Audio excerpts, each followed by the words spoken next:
professor Pedro Eymar Barbosa Costa é o diretor, curador do Museu de Arte da Universidade Federal do Ceará. Com muito orgulho eu o considero meu amigo e foi o grande realizador da ideia de perpetuar a nossa homenagem a todo o esforço do professor Galba Araújo no museu. Então, a nossa entrevista é exatamente para que fique para a posteridade as suas ideias, as ideias deste grande homem, Pedro Eymar, para que esse museu se perpetue também, sabendo qual foi a orientação inicial dele, para que ele não se desvirtue. Então, professor Pedro Eymar, a minha pergunta, antes, eu queria embasar para os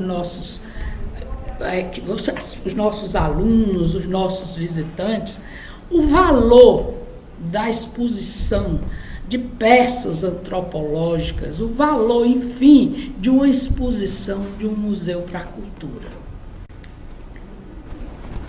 Uma primeira colocação que a gente vai fazer a respeito do acervo museológico realmente é a sua potencialidade, no sentido de abrir o leque para a percepção, para as análises, para discussões, para as pesquisas, porque passa a ser um celeiro permanente, quer dizer, objetos que são colhidos, são coletados com o interesse de perpetuar a história, eles são potências, são potencialidades. E você falando ali no Galba Araújo, eu pensando aqui que o Martins Filho está para esse museu daqui como Galba, né? Por conta de quê? Por conta de terem vivido intensamente a sua vida, a sua profissão, o seu trabalho, e ter tido essa consciência da importância dos objetos. Eu estava hoje aqui refletindo sobre a Mosquinha do Luiz Gonzaga, que ele fala quando retorna, quando eu voltei lá no sertão, eu quis mangar do Januário com meu fole prateado. Quer dizer, a gente tem que ter um cuidado enorme nesse mundo do capital, de não considerar que o objeto que chega, ele derrotou o objeto passado, né? Ele é um vitorioso porque... Não é isso, respeito o Januário, vamos respeitar, o processo, porque são conquistas sequenciais. Normalmente um objeto está na base de uma melhoria de outro. Então, eu acho que esse museu ele é um museu universitário, mas nasce atrelado a uma maternidade, nasce atrelado a toda uma memória de um trabalho do parto, né? Ele é rico em todos os aspectos. Para mim, quer dizer, eu devo dizer que eu tive a honra de me atrelar a um movimento de preservação dessa memória do Galba, mas eu quero declarar aqui que a ideia do Museu do Parto já chegou aqui quase sendo parida. Apenas eu me engajei, achei a ideia, o projeto, e o primeiro impulso que a gente vai para o museu é dizer assim, cadê o acervo? Vamos ver o acervo. Então, a partir do contato com a riqueza, desse acervo, que vem da peça mais simbólica, mais mágica, como é o osso lá do Cumbuco, a todas aquelas ferramentas, cadeiras, mesas, e um memorial fotográfico, um memorial de textos, de depoimentos, quer dizer, a imergir, quer dizer, ficar imerso nesta abundância de riqueza dos objetos. E ter agora uma espacialidade, ter um espaço, é um espaço pequeno, quer dizer, mas como é que nós vamos criar aqui um movimento, uma organização, porque é um percurso, as pessoas que vêm vão... Então, tem um processo que é histórico, o histórico é sempre fascinante, porque tem aquela cadeira de couro mais elementar, E, nesse aspecto, nós fomos valorizando o que tinha de ser mais simbólico, né, abriu a exposição, né? Que é o caso, naquele pequeno espaço, o Galba estava presente desde a entrada, com, né, uma participação de bolsistas universitários que com muito carinho depuraram, né, ali quase assim, parece um ponto de cruz ali como foi feito, né?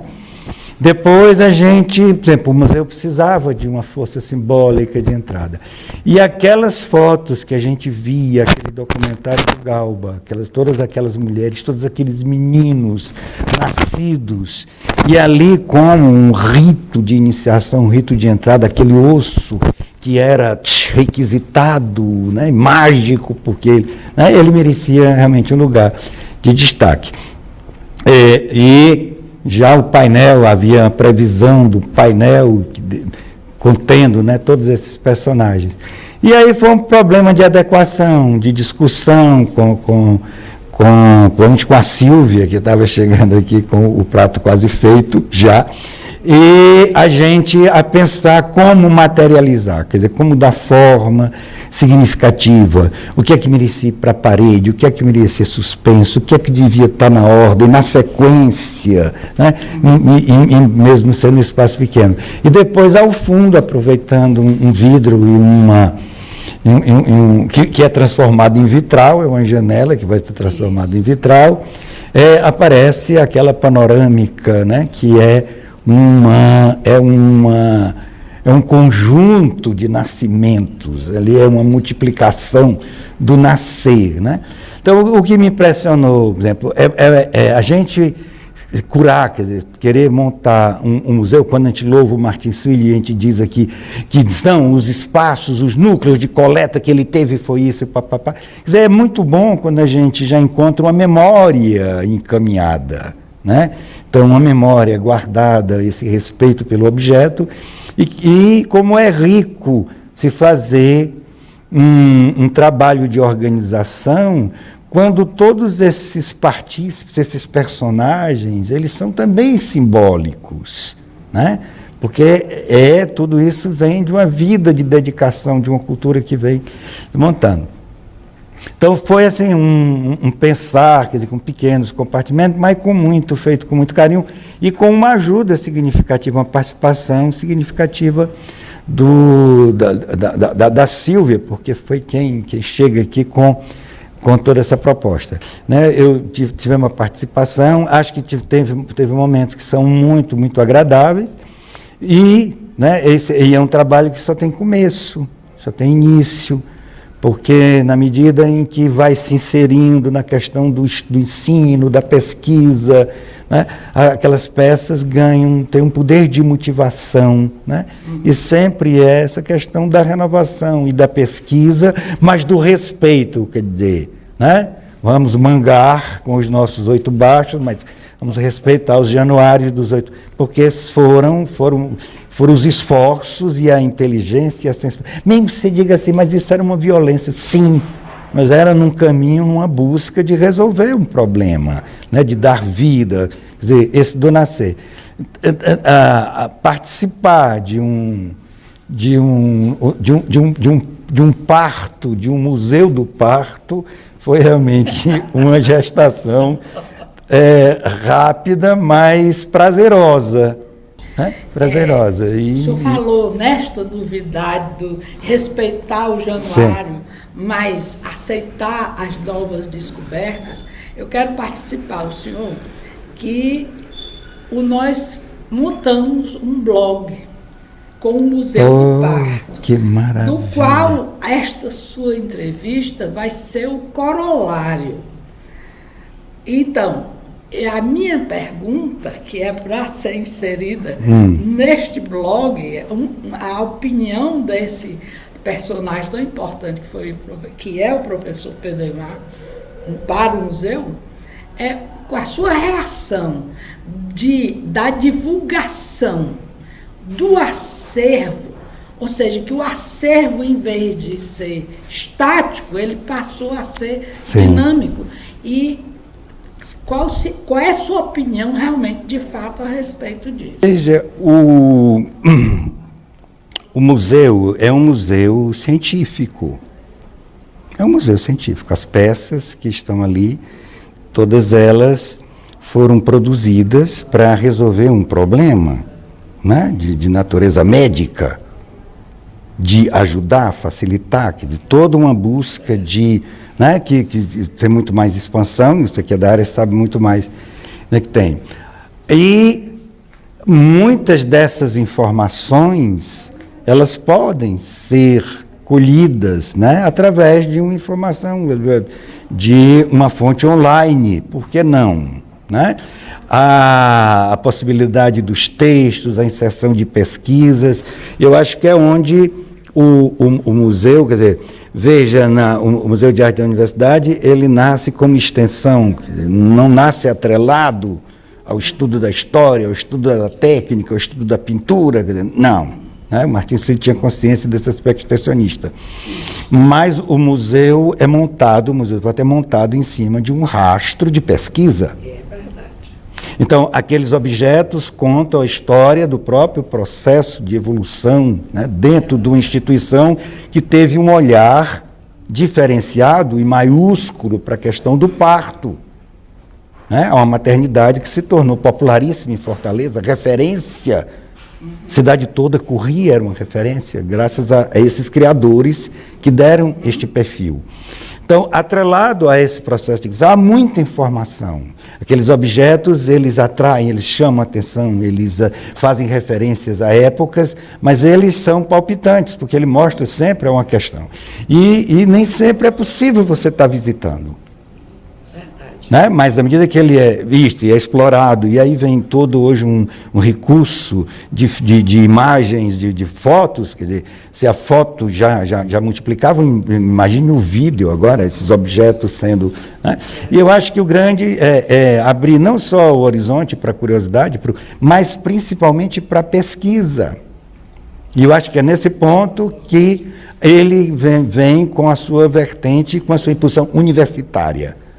Pode ali fazer convergir toda uma série de discussões, de conferências, de debates, de links para textos, de, vamos dizer assim, mapear, criar as redes partoriais, forma, né, que a medicina, ela evoluiu, porque ela hoje é utilitária, ela utiliza de todo esse universo científico de primeira linha, né?